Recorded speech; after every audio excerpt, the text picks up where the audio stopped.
Josué capítulo 2.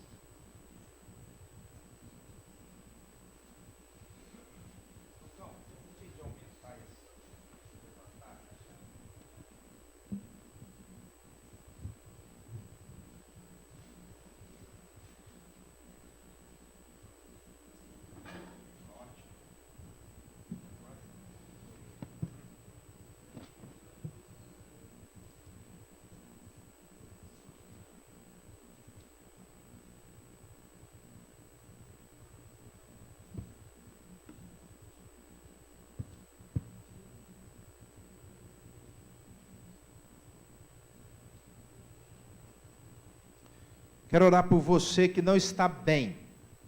Às vezes você não está bem agora, neste instante. Às vezes você está meio oprimido, oprimida. Às vezes está entristecido, chateado. Sabe quando você não sente que está bem? Tem momentos que a gente sente assim, não estou bem. Às vezes a gente fica pensando, preciso que aconteça isso para eu ficar bem. Então eu quero convidar você a ser sincero com você mesmo. Porque eu quero orar por você que não está sentindo que está bem. Às vezes não é porque não está bem com você, é alguma coisa fora de você, é alguma coisa com sua família, é alguma coisa com a igreja, é alguma coisa com o seu trabalho, alguma coisa está te preocupando e você não está 100% bem. E eu senti no meu coração de orar por você nesse sentido. Senti esse agir aqui no meu coração do Espírito Santo, porque percebo pela ação do Espírito Santo que algumas pessoas não estão completamente bem, por qualquer motivo que seja. E quero orar por você. Se você tiver coragem de assumir assim e entender que do Senhor vem a direção para você se sentir totalmente bem. Então, se é o seu caso, eu convido você a ficar em pé. Eu quero ministrar na sua vida da parte do Espírito Santo, para que o Senhor haja para você ficar bem mesmo, sem peso, sem amarra, sabe, sem estar ali, não estou satisfeito, eu queria estar. Então, feche os seus olhos. Diga, Senhor, está aqui, eu realmente não estou bem, se o Senhor colocou no coração do pastor, eu quero que o Senhor me toque, porque eu quero estar resolvido, resolvida, no nome de Jesus. Pai, desde que nós começamos a cantar, o Espírito do Senhor vem incomodando o meu coração, sobre o fato de que pessoas não estão totalmente tranquilas, alguma coisa as está prendendo, uma marra, uma situação que desgosta, às vezes dentro do coração, às vezes de fora, tirando os olhos da pureza do Senhor, tirando os olhos da santidade do Senhor, tirando os olhos da alegria do Senhor. Então, meu Deus, antes mesmo de pregar, eu quero colocar a vida dos teus filhos e pedir que o Senhor encha o coração deles agora com a tua presença. E a palavra de Deus garante que na tua presença há plenitude de alegria. Na tua presença há delícia perpetuamente. Então, meu Deus, visita o teu filho, a tua filha agora. Dá ali um choque com o teu espírito e diga, eu estou com você. Eu quero falar ao seu coração e eu quero que você se sinta bem. Porque a tua graça nos faz sentir bem. A tua graça nos faz sentir a tranquilidade da presença do Senhor. E que a tua graça inunde este coração agora. Tranquilizando, pacificando, dizendo, eu estou com você. Fala com o teu filho, com a tua filha, fala com o teu povo. E ministra a todos os nossos corações agora a tua palavra, no nome de Jesus. Amém, Senhor. Pode se assentar. Eu vou ler Josué capítulo 2, peço que você acompanhe, lerei todo o capítulo. Diz assim, então Josué, filho de Num, enviou secretamente de Sitim 2 espiões e lhes disse: vão examinar a terra, especialmente Jericó. Eles foram e entraram na casa de uma prostituta chamada Raabe, e ali passaram a noite. Todavia o rei de Jericó foi avisado: alguns israelitas vieram aqui esta noite para espionar a terra. Diante disso, o rei de Jericó enviou esta mensagem a Raabe: mande embora os homens que entraram em sua casa, pois vieram espionar a terra toda. Mas a mulher que tinha escondido os 2 homens respondeu: é verdade que os homens vieram a mim, mas eu não sabia de onde tinham vindo. Ao anoitecer, na hora de fechar a porta da cidade, eles partiram. Não sei por onde foram, corram atrás deles, talvez os alcancem. Ela, porém, os tinha levado para o terraço e os tinha escondido sob os talos de linho que havia arrumado ali. E os perseguidores partiram atrás deles pelo caminho que vai para o lugar de passagem do Jordão. E logo que saíram, a porta foi trancada. Antes de os espiões se deitarem, Raabe subiu ao terraço e lhes disse: sei que o Senhor lhes deu esta terra.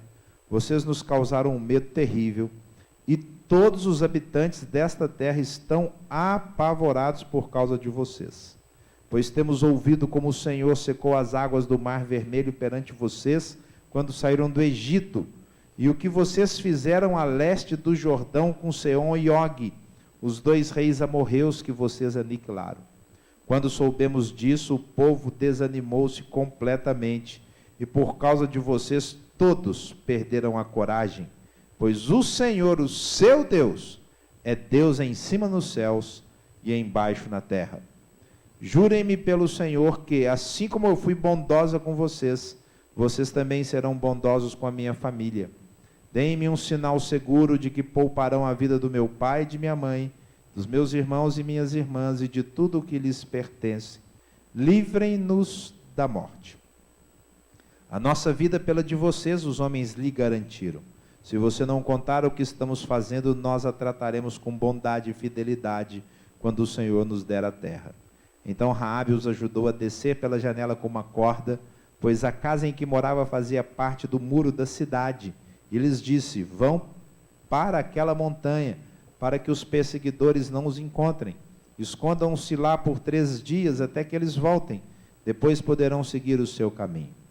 Os homens lhe disseram: estaremos livres do juramento que você nos levou a fazer, se quando entrarmos na terra você não tiver amarrado este cordão vermelho na janela, pelo qual nos ajudou a descer, e se não tiver trazido para casa o seu pai, a sua mãe, os seus irmãos e toda a sua família. Qualquer pessoa que sair da casa será responsável por sua própria morte. Nós seremos inocentes, mas seremos responsáveis pela morte de quem estiver na casa com você, caso alguém toque nessa pessoa. E se você contar o que estamos fazendo, estaremos livres do juramento que você nos levou a fazer. Seja como vocês disseram, respondeu Raabe. Assim ela os despediu e eles partiram. Depois ela amarrou o cordão vermelho na janela. Quando partiram, foram para a montanha e ali ficaram 3 dias, até que os seus perseguidores regressassem. Estes os procuraram ao longo de todo o caminho e não os acharam. Por fim, os 2 homens voltaram, desceram a montanha, atravessaram o rio e chegaram a Josué, filho de Num, e lhe contaram tudo o que lhes havia acontecido. E disseram a Josué: sem dúvida, o Senhor entregou a terra toda em nossas mãos. Todos estão apavorados por nossa causa. Até aí. Versículo 11, está aqui na tela. Você consegue ler daí? Consegue? Vamos ler juntos? Quando soubemos disso,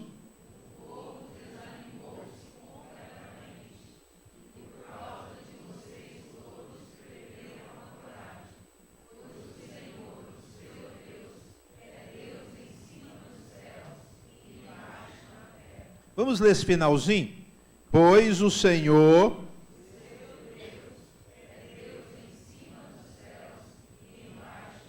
agora vamos trocar o seu por meu. Só essa frase, vamos lá? Pois o Senhor,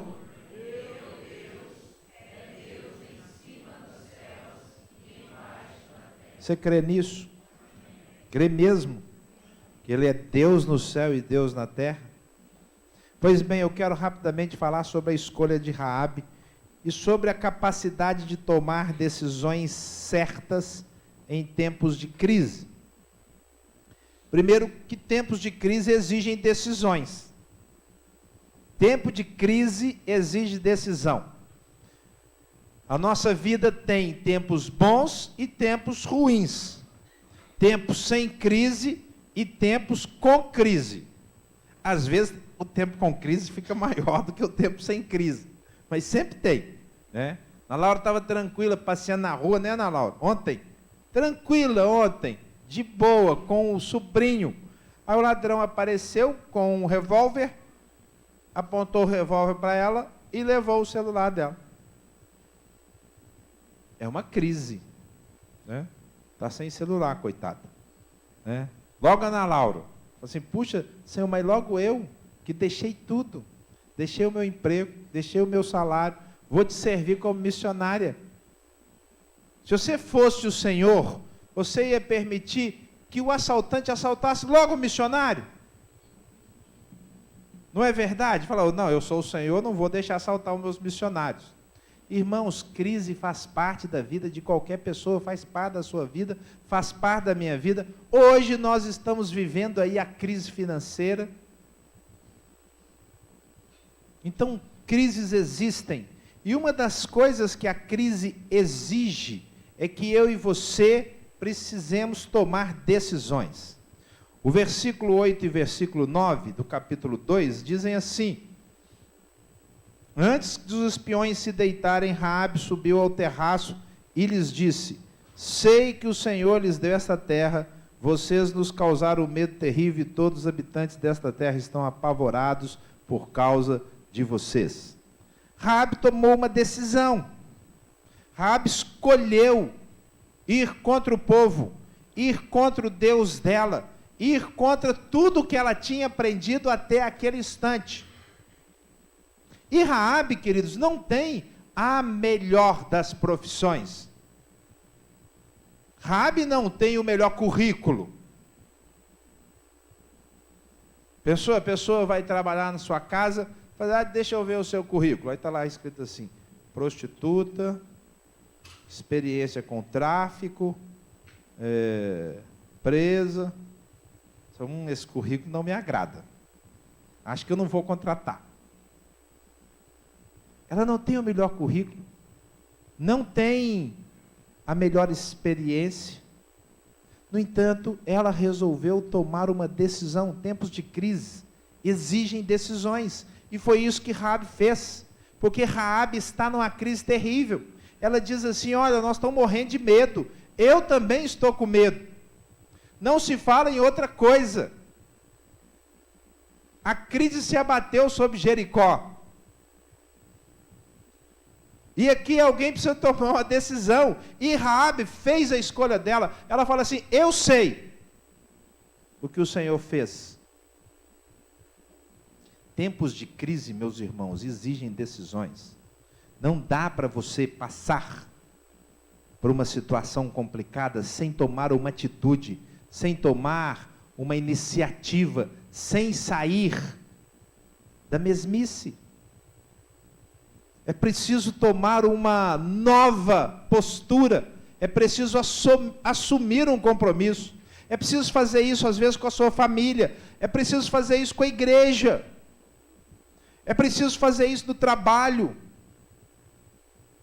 às vezes precisamos fazer isso com a política, mas o que a gente não pode é manter a mesma conduta, achando que quando a gente mantém a mesma conduta vai acontecer alguma coisa diferente. Não vai. Para que aconteçam coisas diferentes, nós temos que tomar decisões. E o certo é tomarmos decisões certas. Segunda verdade, em tempos de crise, Deus usa o improvável. É assim que Deus trabalha. Versículo 15 e 16, deixa aí aberto na sua Bíblia. Então Raabe os ajudou a descer pela janela com uma corda, pois a casa em que morava fazia parte do muro da cidade, e lhes disse: vão para aquela montanha para que os perseguidores não os encontrem, escondam-se lá por 3 dias, até que eles voltem, depois poderão seguir o seu caminho. Queridos, Deus usa o improvável. Ele vai usar logo a prostituta. Que Deus é esse que escolhe usar a prostituta? Se nem eu e você usaríamos. Ah, não, Senhor, o Senhor não tem uma pessoa mais gabaritada? Vai usar logo uma prostituta? Você já notou como você e eu somos preconceituosos? Na realidade, irmãos, nós somos muitas vezes conduzidos por uma coisa que se chama opinião comum. Nós gostamos da opinião comum, nós gostamos do senso comum, nós não queremos ser do contra. Então, quanto menos improváveis atitudes tomarmos, melhor. Mas se você reparar, o Senhor usa muito o improvável na Bíblia, na palavra. Ele usa quem ninguém vai usar. Como a prostituta neste caso. Como o perseguidor da igreja no caso de Saulo. Como jumento para conduzir o rei. Quem espera que o rei entre montado no jumento? Que é símbolo da pobreza. Mas é assim que o Senhor trabalha. O Senhor trabalha com o improvável. Nós precisamos ter os olhos abertos para enxergar o que Deus está fazendo e fará através daquilo que Ele parece não usar. Chama-se percepção ou sensibilidade. Algumas vezes as mulheres vão dizer, isso é o sexto sentido. Você já viu esse negócio que a mulher acha assim? Não, eu acho que tem uma coisa aí.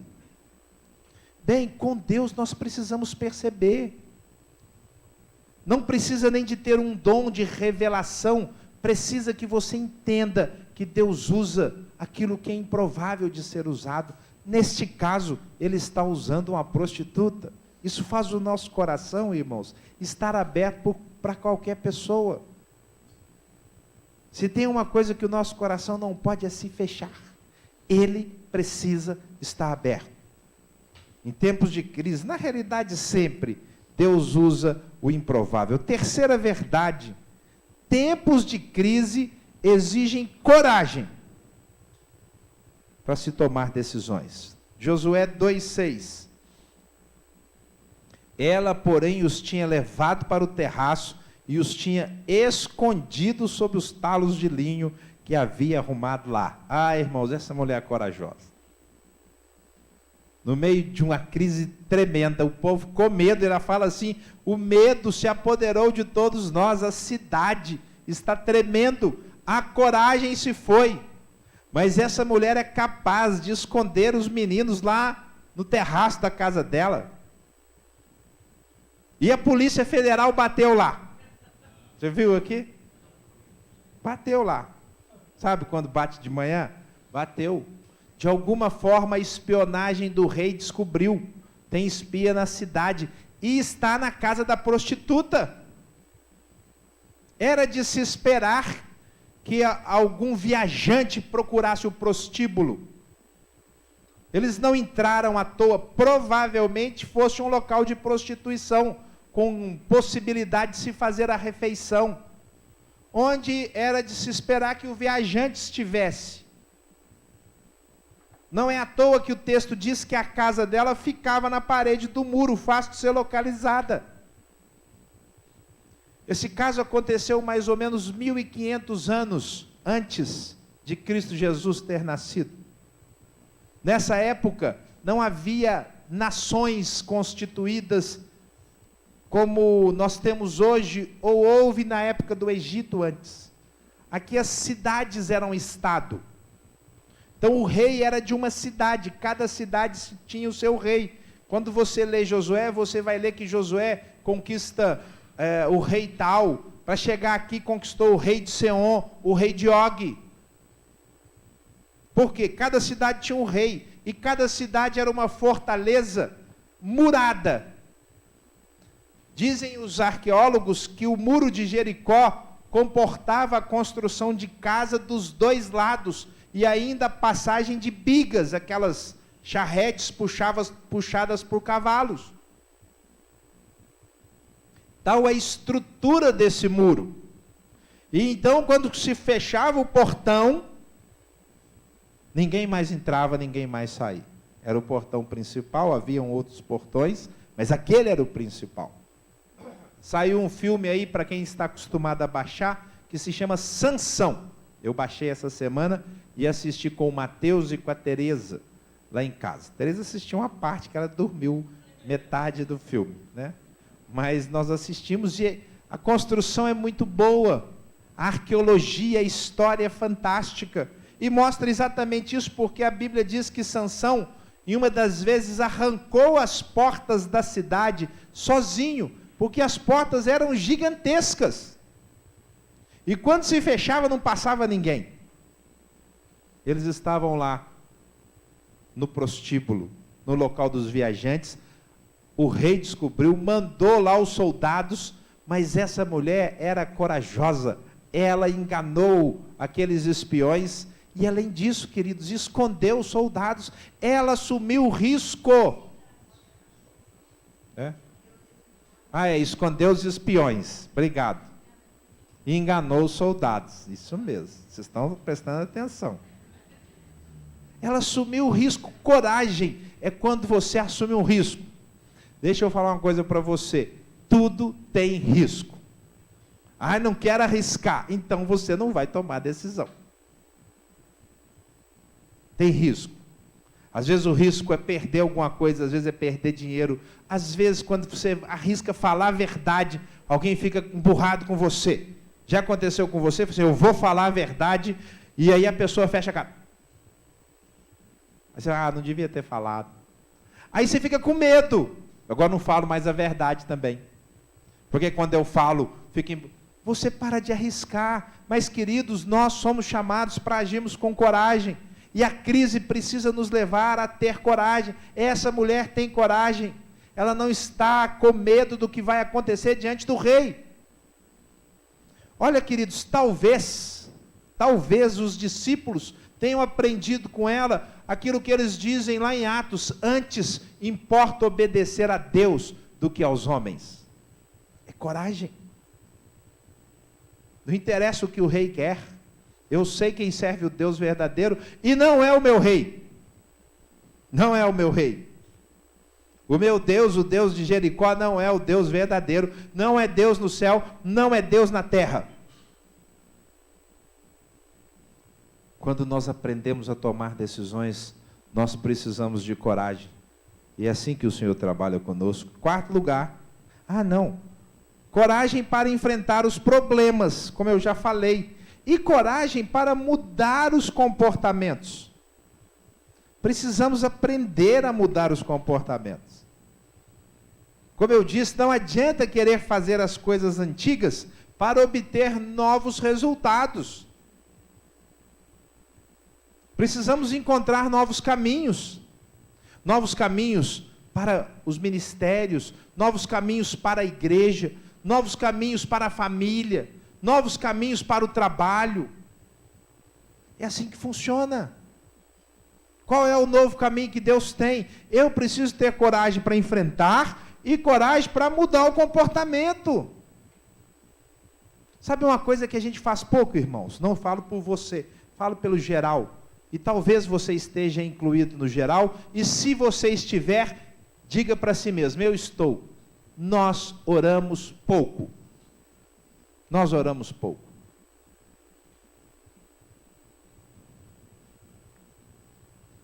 O dízimo de horas de um dia é 2 horas e 40 minutos. Não é isso mesmo?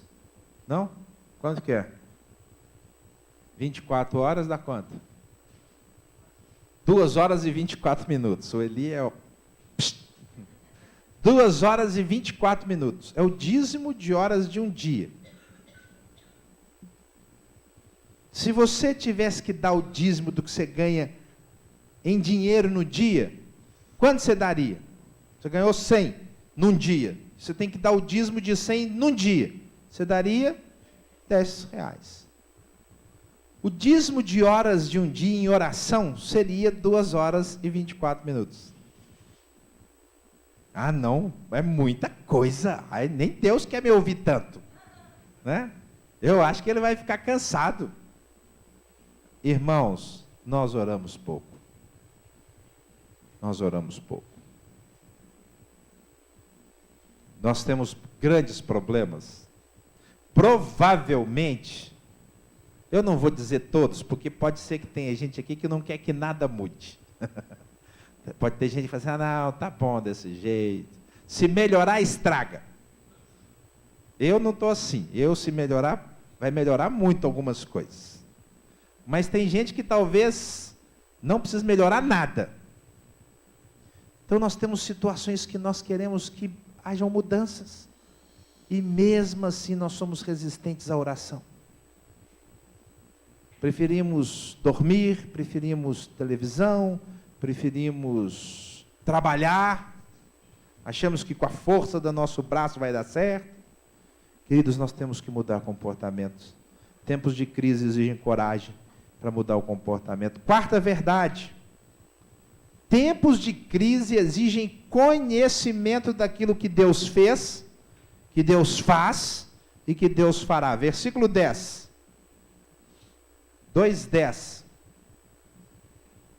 Pois temos ouvido como o Senhor secou as águas do Mar Vermelho perante vocês, quando saíram do Egito, e o que vocês fizeram a leste do Jordão, com Seom e Og, os 2 reis amorreus que vocês aniquilaram. Vou ler o 11 que a gente já leu. Quando soubemos disso, o povo desanimou-se completamente, e por causa de vocês, todos perderam a coragem, pois o Senhor, o seu Deus, é Deus em cima nos céus e embaixo na terra. Queridos, tempo de crise, primeiro é preciso ter memória do que Deus já fez. Deus já fez grandes coisas.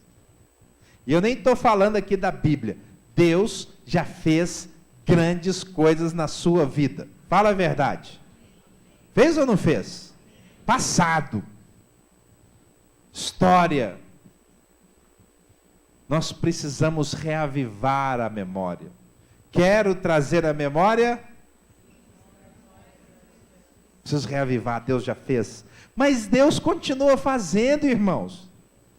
Nós estamos no meio da luta, estamos aí inteiros, fortes, com saúde. Ele continua sustentando, Ele continua nos abençoando, às vezes não da forma que nós gostaríamos, mas Ele continua trazendo bênção sobre bênção. Estamos vivos, a graça se renovou, a misericórdia renovou hoje de manhã. A gente veio para cá, a Tereza falou assim, céu de brigadeiro. Você viu hoje de manhã o céu? Não tinha uma nuvem. Misericórdia e graça. Deus fez, Deus faz e Deus fará. Ele é Deus que promete, nenhuma promessa falha. Nenhuma. Ele fará, irmãos. É o nosso Deus. É o nosso Deus. Eu tenho pedido, Samuel, para ver arco-íris. Eu gosto de arco-íris. Quando eu vejo o arco-íris, é como se o Espírito falasse assim, eu tenho uma aliança com você. O arco-íris fala comigo. E eu me sinto fortalecido quando eu vejo o arco-íris, porque eu sei que Deus vai fazer. Ele vai enviar um avivamento sobre a nossa igreja. Ele vai enviar. Os dons que eu estou pedindo, Ele vai me dar. O meu Senhor Jesus vai voltar. Ele vai voltar. E os meus olhos hão de vê-lo. Os meus braços hão de abraçá-lo. Queridos, o nosso Deus é Deus em cima, nos céus. E é Deus embaixo, na terra. Nós precisamos nos lembrar disso. Tempos de crise exigem esse conhecimento. Raabe tinha. Eu não vi. Eu não vi o Mar Vermelho, mas eu sei. Eu não vi vocês derrotarem, mas eu sei. Às vezes você não viu, vá na palavra. Comece a estudar, comece a ler. Pegue o seu dízimo do dia, 2 horas e 24 minutos. Não é muito tempo de oração, metade de Bíblia, metade de oração. Estude mais, conheça mais. A fé vem pelo ouvir e ouvir a palavra. Medite, você vai ver a graça na sua vida. Quinta verdade. Tempos de crise exigem fé para se tomar decisões. Deixe marcado aí em Josué, vá lá em Hebreus 11:31.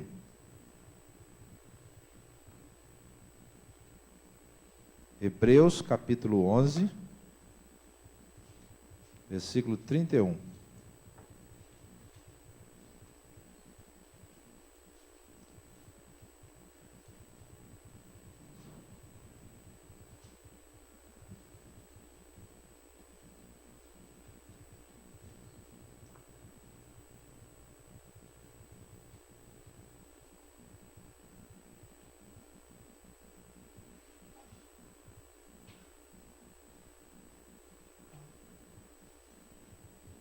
Diz assim o versículo: pela fé, a prostituta Raabe, por ter acolhido os espiões, não foi morta com os que haviam sido desobedientes. Queridos, tempos de crise exigem fé. Ah, isso é bonito demais. Eu preciso saber o que Deus fez, faz e fará. Eu preciso ter coragem, só que nós somos o povo que caminha pela fé. Nós não caminhamos pela nossa força.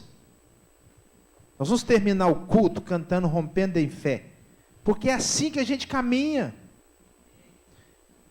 Nós não caminhamos pelos olhos. Tem uma música antiga que a gente cantava, que fala assim: não olho circunstâncias, não caminho por vista. Queridos, nós precisamos caminhar pela fé. E diz aqui o escritor que a prostituta Raabe nem quis falar que ela deixou essa profissão, essa prática.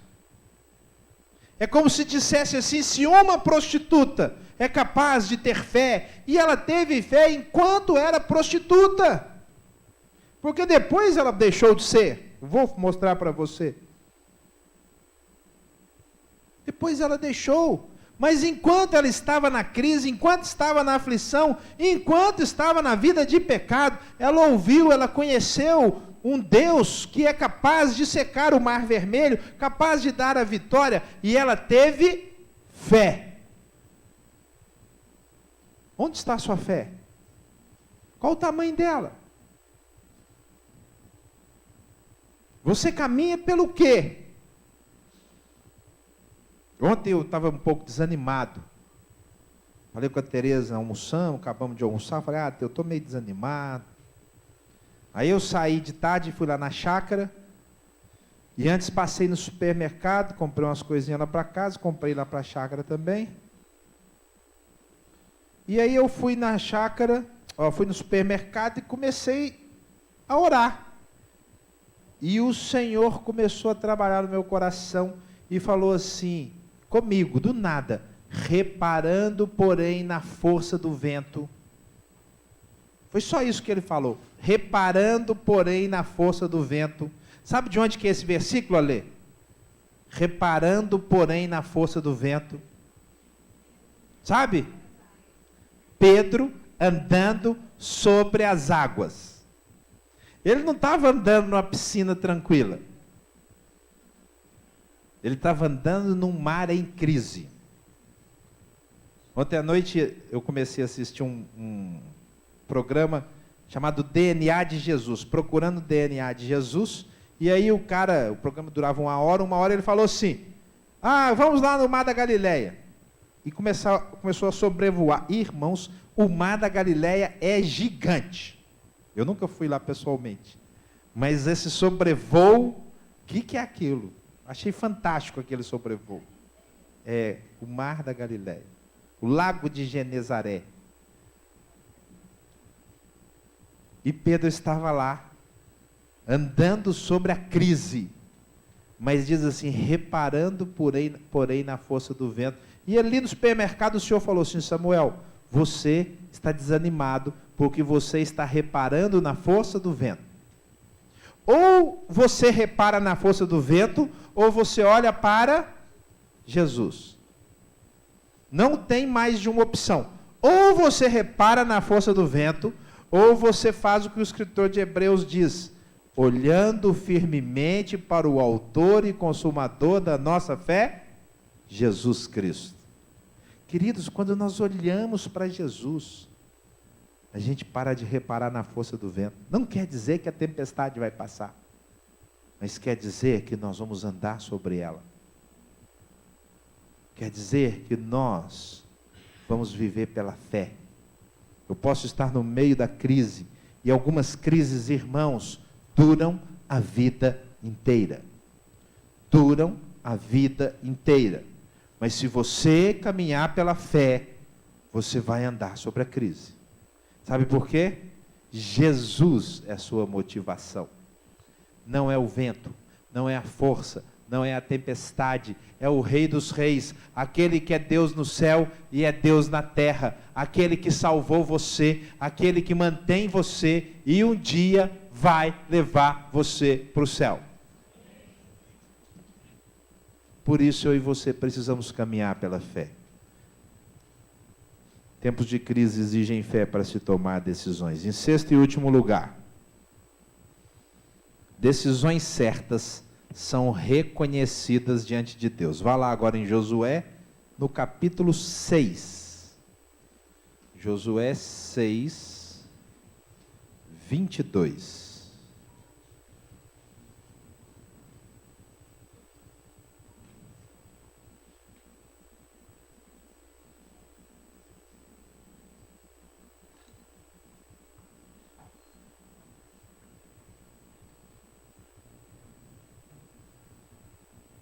Decisões certas são reconhecidas diante de Deus. Versículo 22 diz assim: Josué disse aos 2 homens que tinham espionado a terra: entrem na casa da prostituta, tirem-na de lá com todos os seus parentes, conforme o juramento que fizeram a ela. O 23, então os jovens que tinham espionado a terra entraram e trouxeram Raabe, seu pai, sua mãe, seus irmãos e todos os seus parentes. Tiraram de lá todos da sua família e os deixaram num local fora do acampamento de Israel. Queridos, quem caminha pela fé, quem toma a decisão certa, quem ouve o Senhor reconhece, o Senhor protege, permite o assalto porque Ele tem um plano maior. Ele sabe onde está o nosso coração. E Ele quer trabalhar o nosso coração. Queridos, a crise nas nossas vidas faz o nosso coração revelar quem nós somos. E tem que nos levar à presença do Pai. A confiar nesse que é Deus no céu e é Deus na terra. Olha que interessante. Raabe, queridos, é uma das 4 mulheres mencionadas na linhagem de Jesus por Mateus. Mateus, que é um escritor que escreve para os judeus, e é extremamente judeu, menciona 4 mulheres. Elas têm uma característica em comum. Todas elas não são judias, são estrangeiras. Ele menciona Tamar, ele menciona Betseba, ele menciona Ruth e menciona Raabe. Agora já não chama Raabe mais de prostituta. Está lá. Raabe, quando foi morar fora do arraial, ela já tinha o coração transformado. Não era mais prostituta. Ela havia se convertido. Ela casou com um homem chamado Salmão. Depois, ela gerou, o Salmão, gerou Boaz. Sabe quem foi Boaz? Casou com a Ruth. E aí eles tiveram um filho. Que depois casou e teve outro. Sabe quem foi o tataraneto de Raabe? Davi. Olha que coisa linda. Imagina que se você souber que a sua bisavó era prostituta. Não, minha bisavó não vou contar para ninguém. Né? Deixa eu sua avó, bisavó era prostituta. Queridos, uma prostituta transformada, que teve coragem, que enfrentou a crise, que mudou a vida, que abriu mão do Deus falso, que saiu do seu povo para andar com Deus, isso não é demérito para ela, porque ela teve a vida transformada a ponto de ser incluída na linhagem de Jesus Cristo. Olha que coisa linda. Quem aqui convive ou conviveu com bisavó? Quem aqui? Levanta a mão. Olha que tanto de gente. Olha que bonito.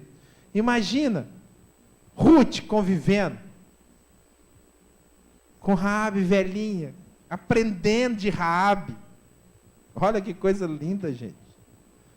O Senhor reconhece quando você toma a decisão certa. Ele põe a mão sobre você. Só tem 4 mulheres, Raabe está lá. Tem mais.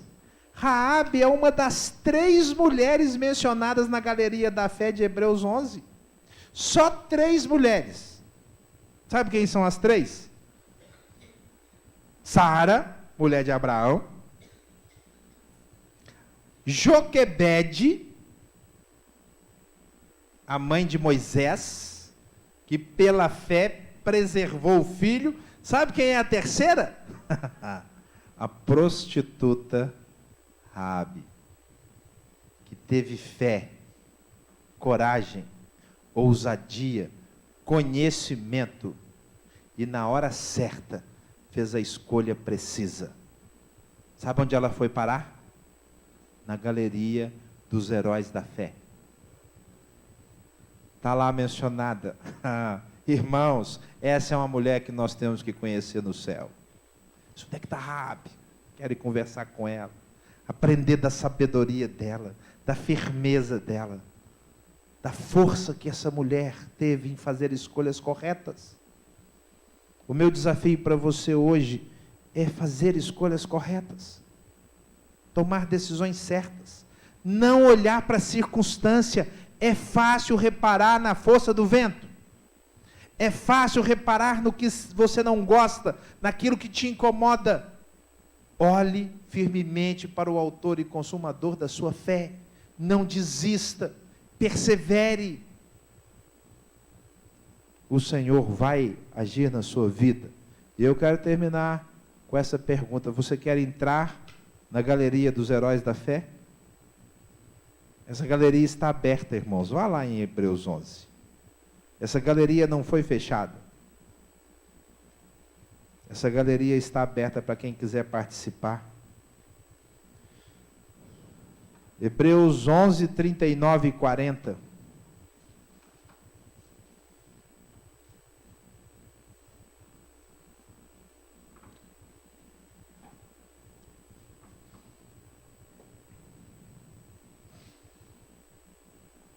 Diz assim: todos estes receberam bom testemunho por meio da fé. No entanto, nenhum deles recebeu o que havia sido prometido. A galeria é maravilhosa, mas nenhum deles tinha visto Jesus Cristo.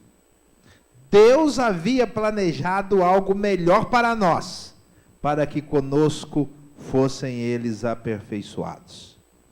Queridos, o Senhor Jesus veio, e outra galeria da fé foi constituída. Paulo, Pedro, Estevão, Filipe.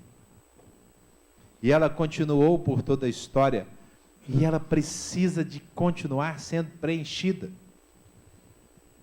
De vez em quando, alguns amigos meus, algumas pessoas que eu conheço, pastores, alguém fala assim: olha, eu vou receber o título de cidadão honorário de Ribeirão Preto, que é o maior título que a cidade pode dar. Queridos, o título que eu e você precisamos, e é o título que eu almejo, está nessa galeria.